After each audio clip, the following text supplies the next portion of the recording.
మిరపకాయ బజ్జీలు చూద్దాం. దానికి కావాల్సినవి పిగోడ మిరపకాయలు, శనగపిండి, సాల్ట్,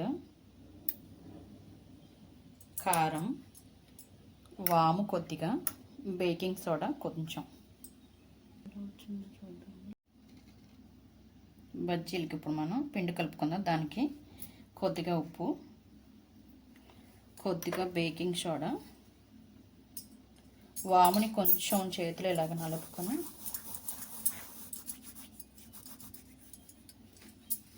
వేసి కొద్దిగా కారం వేద్దాం. బజ్జీలు వేసుకోవడానికి మిరపకాయలు ఇలా కట్ చేసుకుని దీంట్లో మనం జీలకర్ర, వాము, కొంచెం వేరుశనగ గుళ్ళు, వేపుడు శనగపప్పు పౌడర్ చేసి వేసాం, సాల్ట్. ఇప్పుడు దీంట్లో మిరపకాయలోకి స్టఫ్ చేసుకుందాం.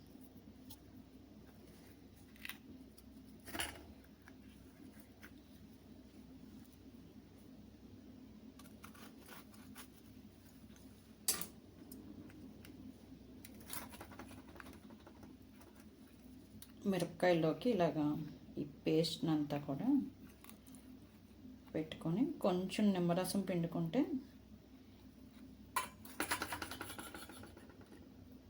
పుల్లగా కారకారంగా ఉంటుంది. మిరపకాయలు ఇలాగ మధ్యలో చీల్చుకొని ఈ పేస్ట్లో మనం వేయించుకున్న వేరుశనగ గుళ్ళు, వేపుడు శనగపప్పు, జీలకర్ర, వాము, సాల్ట్, నిమ్మరసం వేసింది. దీంట్లోకి ఇప్పుడు మిర్చిలోకి దీన్నంతా స్టఫ్ చేద్దాం.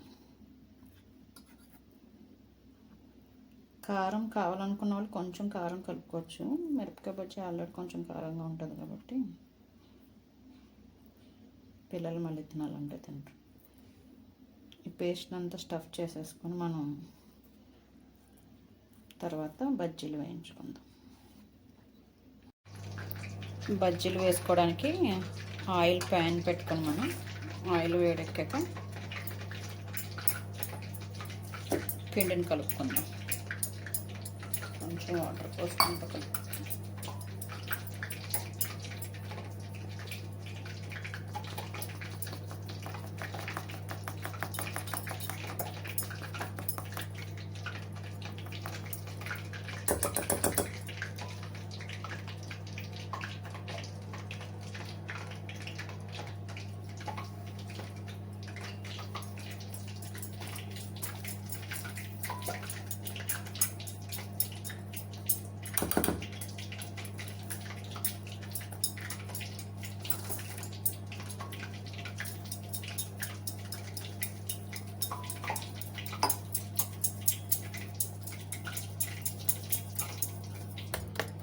పిండిని ఇలా గరిటె జారుగా కలుపుకొని ఇప్పుడు మిరపకాయల్ని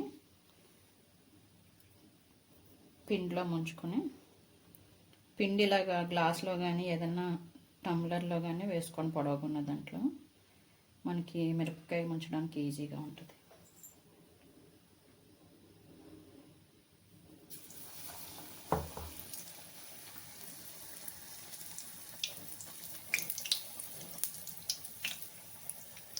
ఇలా పిండిలో ముంచుకున్న బజ్జీని దీంట్లో వేసేసుకుని వేపుకుందాం. ఎక్కడ పిండి అంటుకోకపోవడం అదే ఉండదు. మన వేళ్ళు పడవు కదా గ్లాసులో అయితే. ఓన్లీ అది ముచ్చుకొకటి పెట్టుకొని లేపేసి వేసేయచ్చు. కొంచెం కలర్ వచ్చాక సిమ్లో పెట్టుకుందాం. బజ్జీ లోపల మిరపకాయ కూడా కుక్ అవుతుంది. మిరపకాయ బజ్జీ ఫ్రై అయింది, తీసేద్దాం, వేసేద్దాం.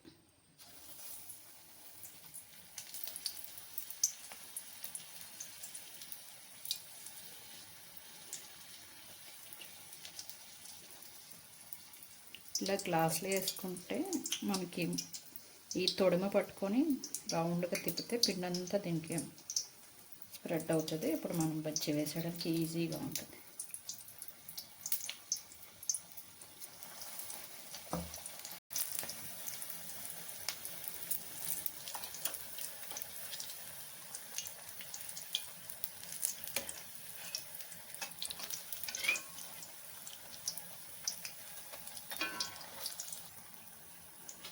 బజ్జీలు ఇలాగా హాఫ్ కలర్ వచ్చిన తర్వాత ఒక్కసారి తీసేసుకొని ఆయిల్ హైలో పెట్టుకొని అప్పుడు మళ్ళీ వేసుకుందాం.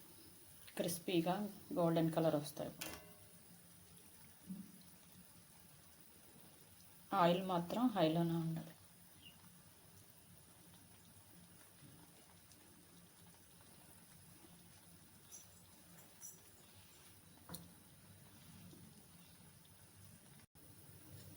ఆయిల్ని హైలో పెట్టుకున్నాం కదా, ఇప్పుడు మళ్ళీ దీన్ని వేసేద్దాం. మంచి కలర్ వస్తుంది.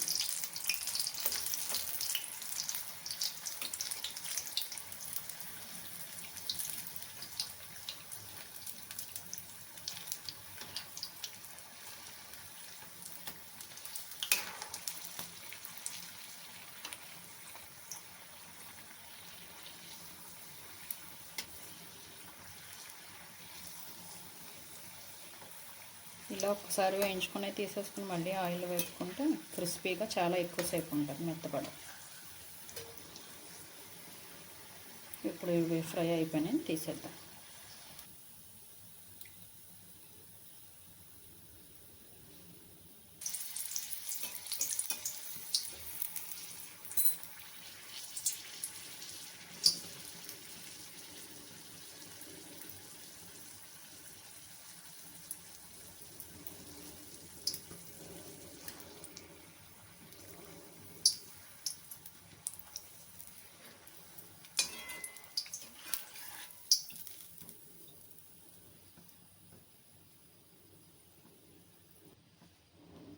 బజ్జీలు రెడీ అయినాయి. దీనికి ఇప్పుడు ఉల్లిపాయ ముక్కలు, పచ్చిమిరపకాయ ముక్కలు, నిమ్మకాయ పిండుకొని తింటే బాగుంటుంది.